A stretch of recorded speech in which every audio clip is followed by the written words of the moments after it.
I've been thinking about this topic for quite some time, probably for about 20, 30 years, as a matter of fact, in terms of different stages. So I've got a few comments, first of all, in terms of history about my experiences that may be of some help. And the first comment I have is when I was first here in Boynton, Houston, back in the 20th century, I had basic courses in water resources. I had a basic course in hydraulics. And so I thought I knew quite a bit. And if you're like me, you come out of college, you think you know quite a bit. And I remember distinctly about a year being in here, and we had a discussion about something called supercritical flow. And I thought, well, I know what that is. Super must mean it's above. So supercritical flow is obviously above. I realized real quickly I didn't know what I was talking about. And why do I say that? Because I think it's important to know what you don't know. And you think about that for a while, it means something.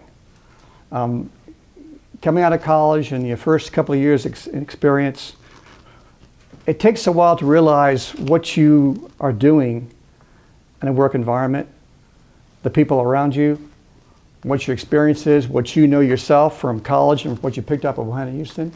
So it's really important to know what you don't know. And I don't mean to be in a glib comment about that, I think it's very important.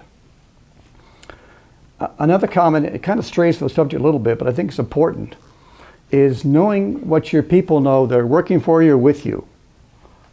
Sometimes you can assume things and they can be dangerous. And I want to give you a little example, and it's a little bit trite these days because technology has gone a long time beyond what I'm going to show you. But this is a very simple example. What I'm showing you is a alignment where we had pipes. These were huge pipes, like 78-inch pipes. And I had two people working for me in this project. One was an engineer who didn't have any design experience. He'd come from the Corps of Engineers and done analysis. So I assumed he knew more than he did know. Then we had a technician working with him who really knew AutoCAD really well and thought he knew design. He didn't know design. And didn't know the capability of what his software could do. And at the time, we're talking about maybe AutoCAD 7. I'm not sure when it was, but it's quite a long time ago. The infancy of Civil 3D. It was back when they just started to do some intelligent design above and beyond AutoCAD. So they were discussing how to design this pipe. Now, I drew it on a curve for a reason, because there was a big curve. They're doing this. And the software did not handle a pipe on a curve at the time. So I happened to walk by when they were arguing about how best to do it.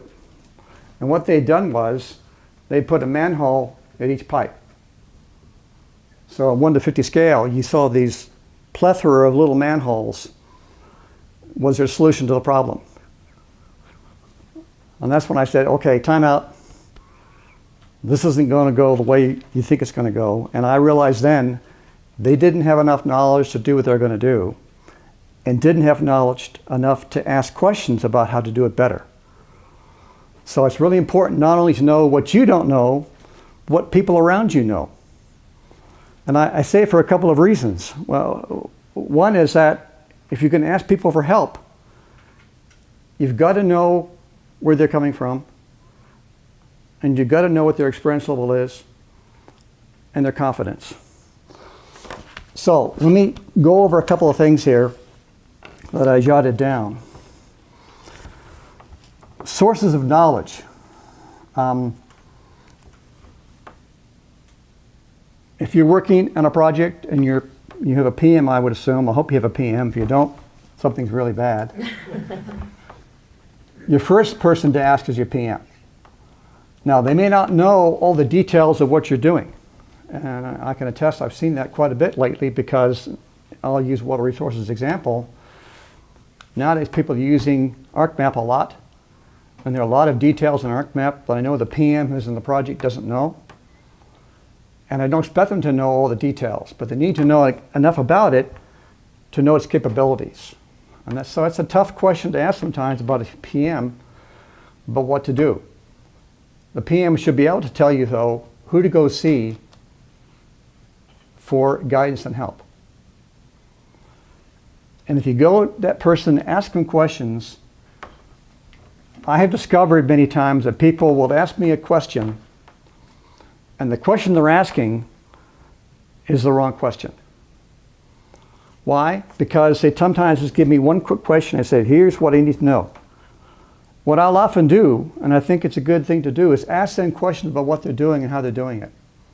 Because sometimes you'll discover the real question they really ask is not the question they're asking, because it's one little piece of it, and you may give them the answer to their question, but it won't solve their problem.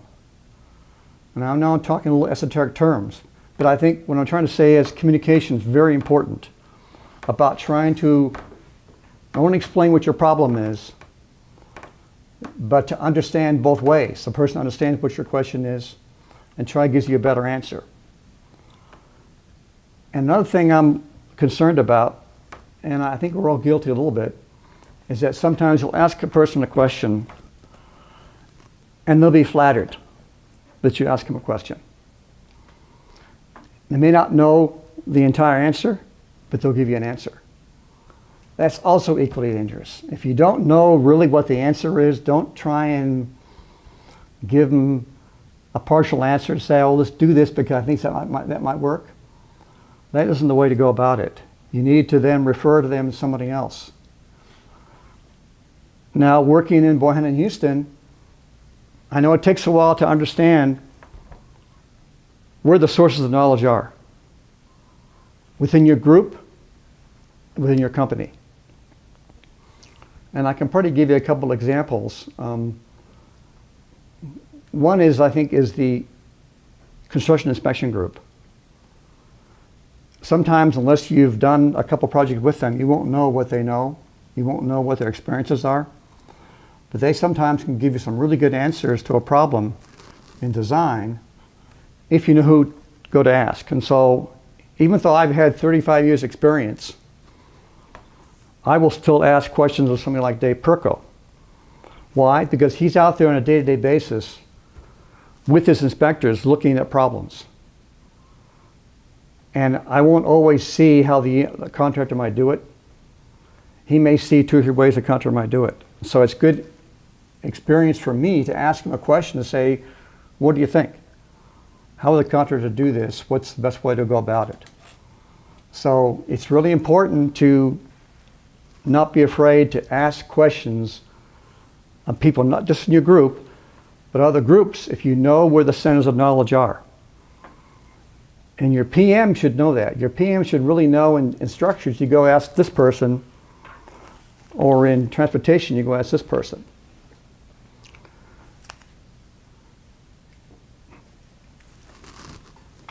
I think that your first then basic question to ask of people is people in your group, people outside your group. Now, there may come a time where those aren't the answers. They don't know the answer, and they'll tell you that. So what do you do next? Punt? In the old days, you go to books, and I've gone to books still, but I must admit sometimes even now, I'll go to the internet now for a particular question I'm doing. And I can give you a couple examples. Ones that are very simple ones, shows you my level of knowledge in AutoCAD. I will sometimes go to internet and ask how I do this thing in AutoCAD, rather than looking through a book to find out where the chapter is and verse where that talks about that. I'll ask a very specific question. I'm amazed how people will sometimes put that information into an internet about how to do it. But I give you a word of caution, the internet is not the answer to everything, and it may send you down a rat hole too. So be very careful how you use the internet. And sometimes you want to look at 2 sources, not one source, because sometimes they'll give you a very detailed answer to a question, but it may not be the one you really want to do. So don't be afraid to look at a couple of additional sources in the internet to see what they say. I know I've done that myself a few times. For example, this week I was looking at something for Olin, and I went through about 15 different sources of finding information about something because I knew the first 3 or 4 sources isn't what I was looking for. So again, you need to know what you're looking for and don't rely on one source.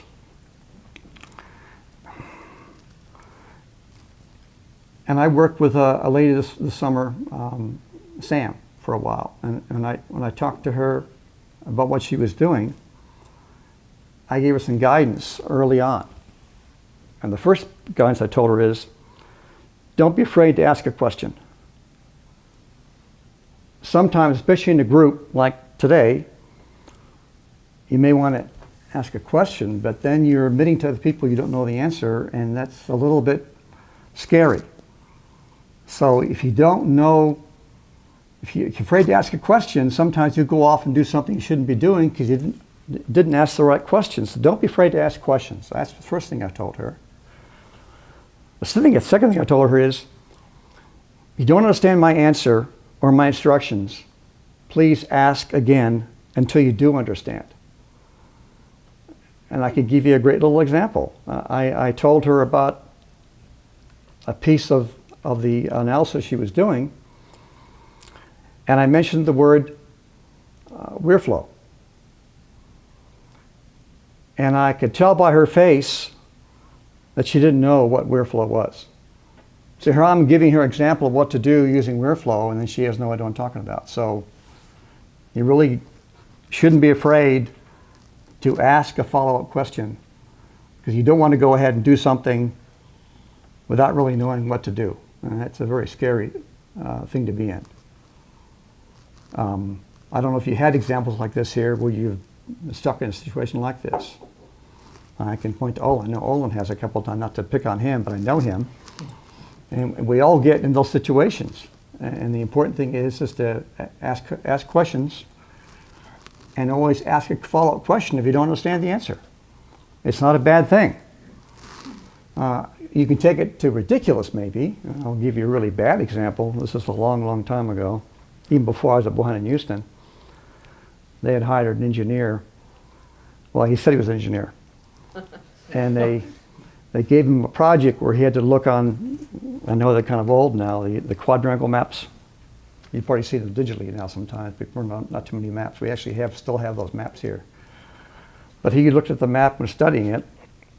He went back to his, I think his project manager, and said to him, "What are those little lines on the map?" Well, they were contour lines. He didn't know what contour lines were because he wasn't an engineer. So I'm not trying to scare you away, but you shouldn't be afraid to ask a question. And I don't think there's a question that's dumb enough you shouldn't ask, in my opinion, because you won't get any better if you don't know the answer. That's for sure. Let's see, other things. The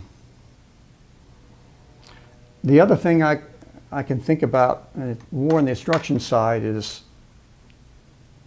oftentimes you've done something before and you know how to do it and you've gone through it 3 or 4 times. And then someone else comes along and you say, "Okay, I want you to do this," and say, "Go ahead and do this." Sometimes you'll assume what they know for knowledge. So off they go and do it.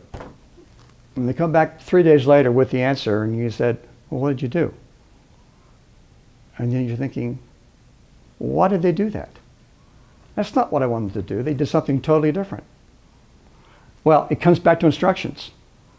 If you have a specific instruction to give them, then you need to give it to them.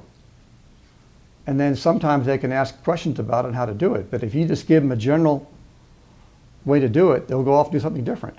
It may not be a bad thing, but it might be. So again, it's knowledge conveyance about what the person might know and what you think they might know about the problem and how to go about giving the answer. And I've also seen sometimes too, and this is not quite the same subject, I've seen it where it's happened where a person will actually do that. They'll come back and say, "Well, here's the answer." And I actually saw this. The engineer said, "I don't want you to do it that way. Go back and do it this way."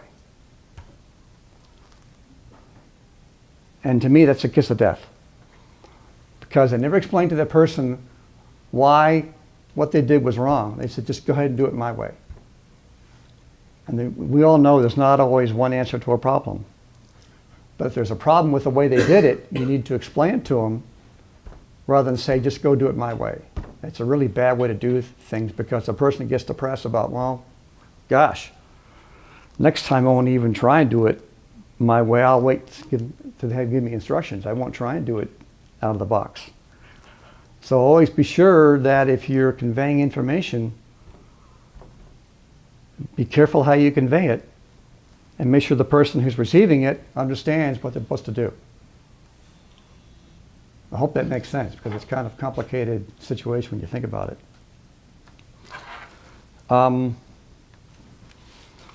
Gosh, those are my main points in terms of knowing what to do when you don't know the answer. Anybody have any questions about that? I have a quick comment about one more. You're not millennials, you can. No, but I'm going to kind of lead you down a path a little bit. Okay. A few years ago, we used to do a class called Consulting 101, and one of the topics that was covered in Consulting 101 was the 3 questions that everyone in the company should know the answer to at any time. Do you know what I'm talking about? Yeah. Can you share what those are? If you can remember, If I maybe can remember between them. you and Roy, you can remember. Yeah. I don't know the exact, I know Brian used to say them quite a bit. You need to know what you're going to have to do. You need to know the time frame, and you need to know the expectations about when you have to get it done by. And the tools, I think, was Pardon me? the tools that you need to The do. tools, yeah, that's true. The tools that you need to do it with too. That's a good point. They're kind of Yeah. concise way of giving information too. And there are some times, and I know back into my college time, and I'm sure it was true with you too, time wasn't always an element you were worried about. I mean, you had to do your homework, you did a project, you might be working for 10 hours or 50 hours. You're trying to get it done to the best of your way of doing it.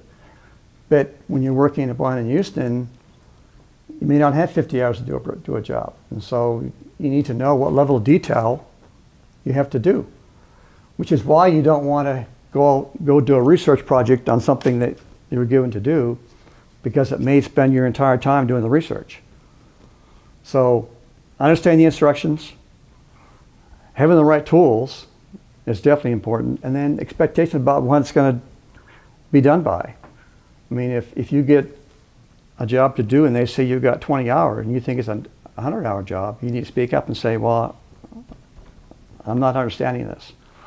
And the PM might say, well, yeah, I understand this is one where you had to kind of eat it, so you got to do it this way. Or they might say, oh no, you don't get what I want you to do, do it this way.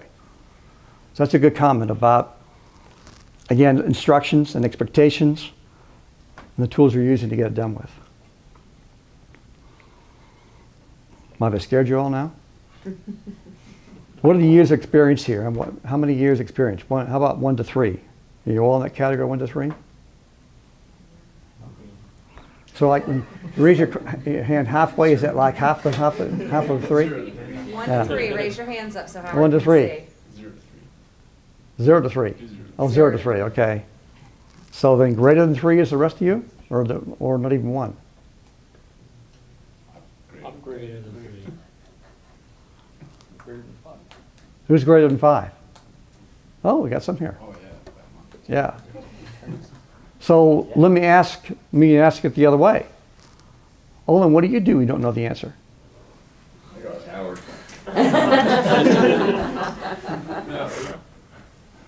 I mean, what you were discussing, talking about, when you're brand new and you don't understand really, because I felt like when I came out of college, I really didn't know that much. When you get into work and you actually try doing the work, I had a hard time applying all these classes and kind of theoretical stuff to the day-to-day of work and producing a product. And I think early on, I got in the habit of asking questions. And there's, when you're brand new, you have everyone above you that you can ask. They may not be the perfect person to ask, but they can, like I was talking about, they can direct you to the right people. And the flip side, I think you kind of talked about a little bit. I was also encouraged to, this is the way we've done it, but while you're doing it, think about other ways to make it better and improve the process and be more efficient. Good point. And so now, know enough people in the company and within our group, and I understand people's strengths and weaknesses a little better just by experience. I feel like I always have somebody that I can go ask. And even if, I've joked about asking Howard, but that's usually the last resort. If nobody else knows, you can still rely on a retired former COO. and that's I kind of say a joking thing, but that's an incredible resource to have at the company. And, Brian Burnett is downstairs. He'd be happy to answer any question. You may not be able to answer every single one, but he can send you the right path. The key is communication, I guess. There's my former boss was called Mike Emery, and he had a couple of glib sayings he used to say, and they're the kind of saying where in a certain condition it may be fine, but you can be careful what you take it.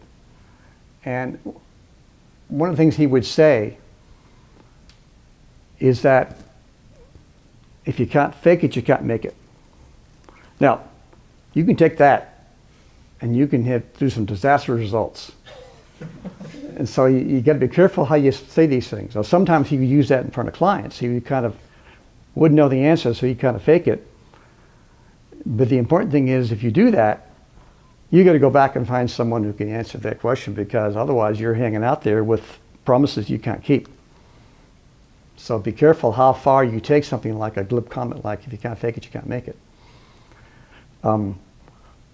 I had somewhere related to me experience one time where they had a project in Albuquerque. It was one of the bridges that covered one of the channels, and they had a problem with the construction of the bridge, and it wasn't going right. I forget what the actual failure was happening, but it was actually the point of particular almost failing. So the engineer went out there with the designer to meet the city people out there to discuss what was going on. And the engineer who was in charge said, "Oh yeah, I understand completely what's going on. We're going to do this. Don't worry about it. We'll take care of it." And they went back to the car, and the designer said to him, "So you know what to do?" "No, I haven't the foggiest." So, I mean, there may be at a point in the meeting where he has to try to put a brave face on, but you've got to have something to back you somewhere to give the answer, otherwise you're in trouble. So be careful, I guess, where you use something like what I said, if you can't fake it, you can't make it, because you can take it to the extent where you're in trouble. Anybody else? How about Vince? You're a new person in one in Houston. I think it's different for a person with experience coming in versus a person with no experience coming in. What's been your experience? In terms of Turns what I out, do when I don't know something. yeah, the knowledge you bring in and the knowledge that you don't know, so who you go see, and you're a new person first of all. And how'd you deal with that? I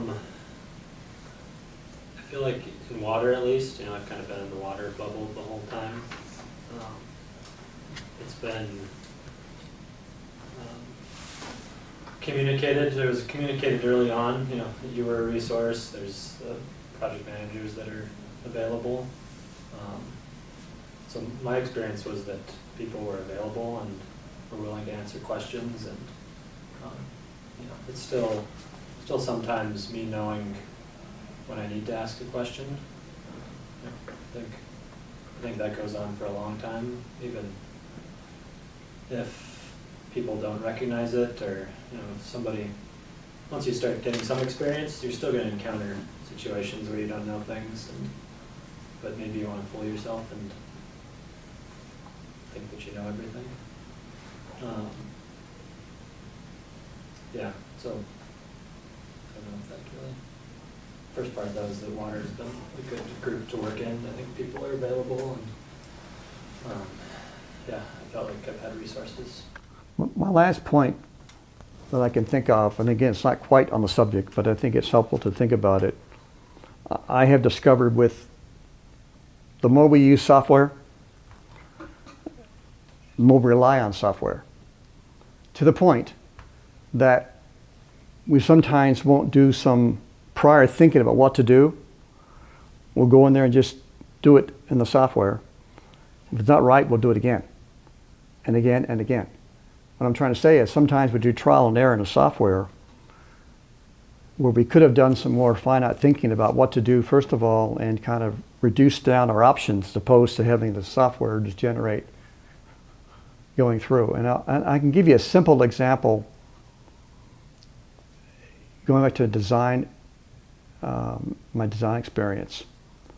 When I used to first design, we didn't have computers. We had paper and pencil and we had ink. And it was very important to try and to figure out where your alignment should be prior to putting it down on paper, because it's painful to redo it. In a computer, you could do 10 trials.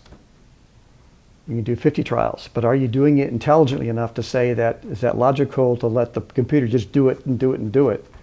Or sometimes you want to look at your constraints first of all and narrow down your options before you start just trying things out.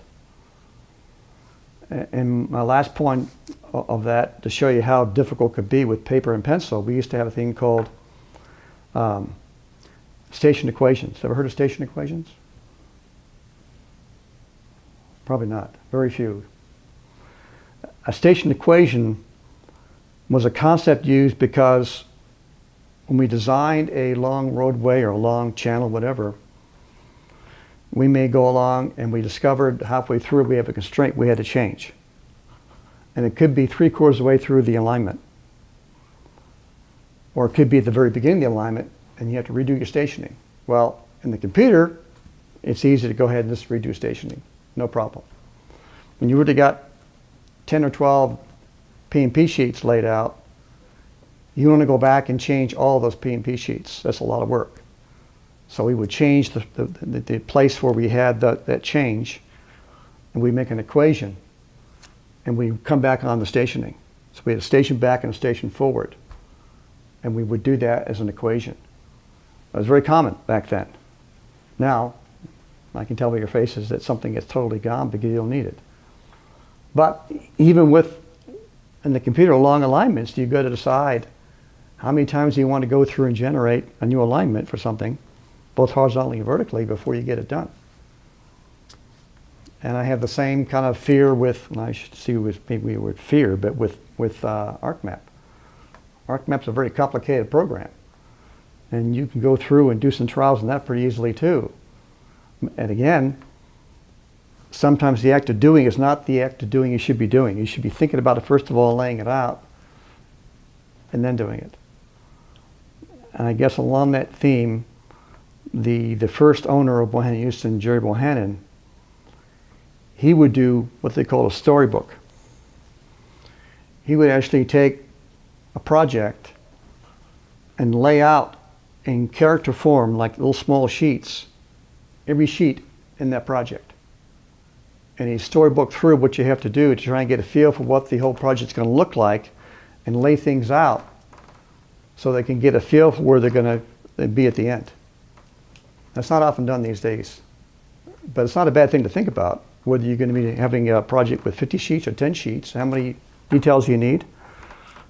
Again, I'm kind of off subject, but it kind of gets back to how you apply your knowledge, what you need to know, and how you do it. And I know these days, sometimes the last thing you do is make P&Ps. You'll put it all on the computer, and then the end you'll spit them out. And sometimes it can cause you problems. So I've seen it. So being able to get an idea of how you lay things out can be very helpful in a project. Okay, that's all I have. My mouth is dry now from not drinking any water. So, any other questions, comments? Pardon me? This guy water. Yeah. So Howard, if I remember these questions correctly, the 3 questions you had to be able to answer when you were given a task was, how long do I have to complete this task? Do you know how to complete the task? And do you have all the tools you need to complete the task? Well, I think that's a pretty good Is that way of what it looking at was? it. Yeah. That's what Brian used to do a lot. He'd have those 3 questions for people, and he'd go ask them those questions. He'd go stop at a person's desk and say, "What are you doing? You know, when's it due?" And how are you doing it? You know, and I would do the same thing, not quite the same way, but I do the same thing to see what they know what they're doing. So, I mean, time is money. We know that at the one in Houston. So, we don't want to waste an awful lot of time trying to think of a new way to do something if there's not enough time to do that. So, asking for resource help is a good thing. That's why we're all here. And who should I rely on as a E1, E2 to give me that instruction out of the gate? Say it again. Who should I rely on in this, if I'm in this room? Who should I be able, where should I go to get that as a first line of information to answer those 3 questions? It's my PM, right? That's your PM. Yeah. If PM doesn't know that, you're in trouble. And what if my PM hasn't told me that? And you go ask. Never be afraid to ask. That's the first thing I said. Always ask questions. Don't be afraid to ask questions. It's vital to communicate both directions. What if they're busy? Then, It's not your problem. no, It's not, no. you want to make yourself, what's the old comment about a squeaky wheel? You oil the squeaky wheel, make yourself a squeaky wheel, because you need to be able to do your job, and if you haven't got the right instructions to do it, then you're not doing any good. So if your PM's too busy, I would set a meeting up with them, or if it's desperate, I would sit in their office till they give you some time. I mean, I hate to say that kind of glibly, but you want to make sure you get in front of them, because you need to have that kind of information. And being busy is one thing, but you can't use an excuse, unfortunately. Because then they may turn around to you 3 days later and say, where's the answer? And you'll say, well, I don't know what to do. And they'll go ballistic, like, what do you mean don't know what to do? I told you what to do, when'd you do it? So, you know, again, communication. Don't be afraid to ask questions. That was one of the other things, I guess, I remember doing, helped you with, was one of the lawsuits. The one in Alamogordo? Yeah. Yeah.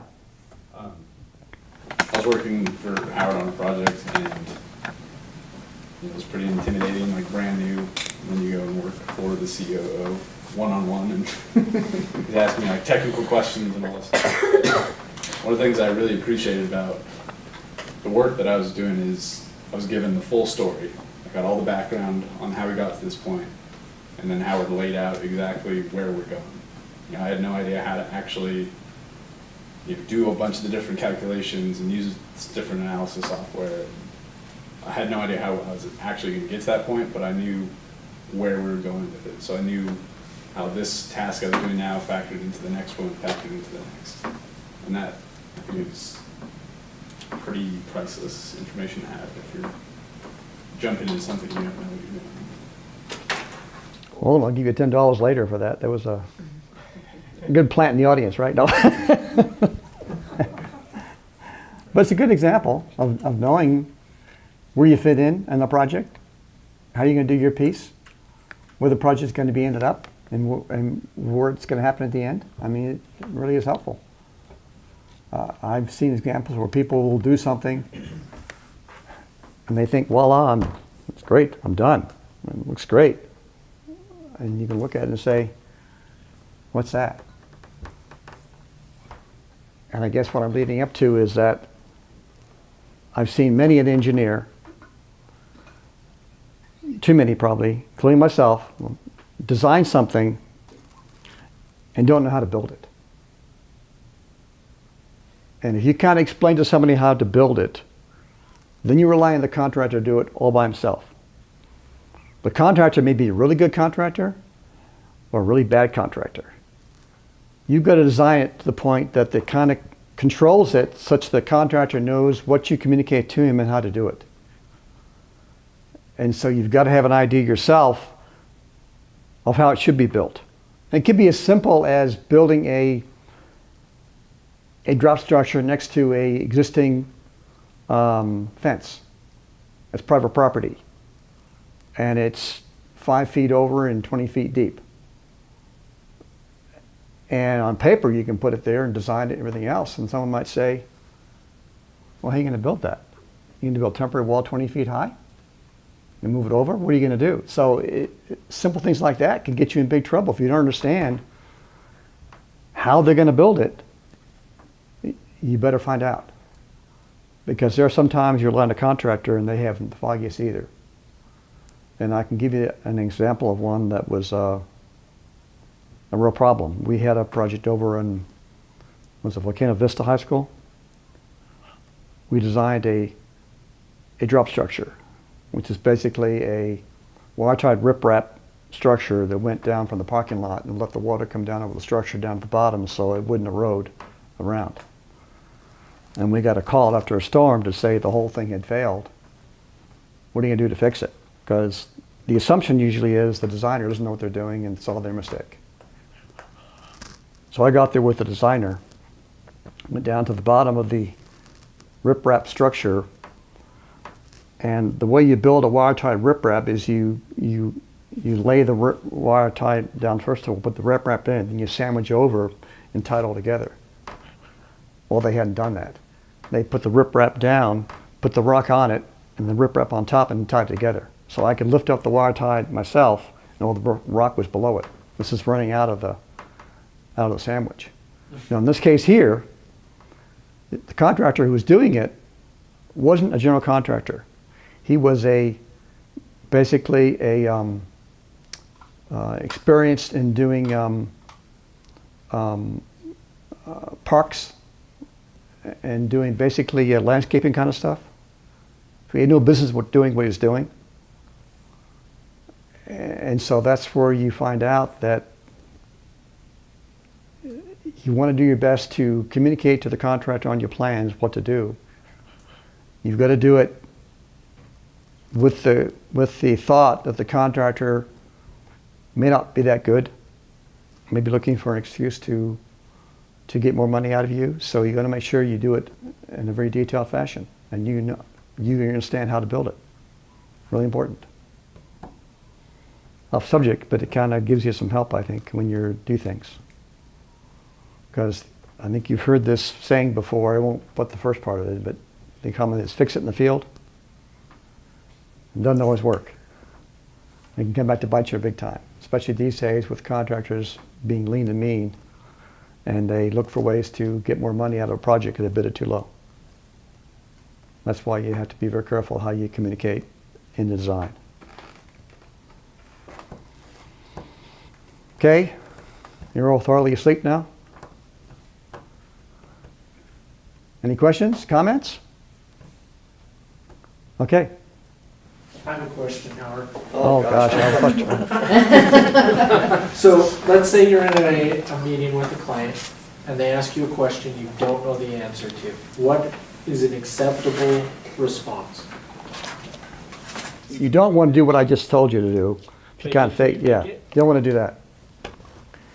If you don't know the answer, then the best way to do that, in my opinion, is to say, I will get back to you on that question, because you don't want to start mouthing off about something you think might work.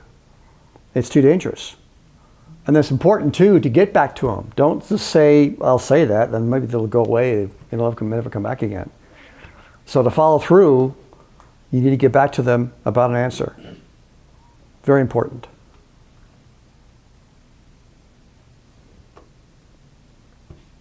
Okay. Thanks for your time. Howard, thank you very much.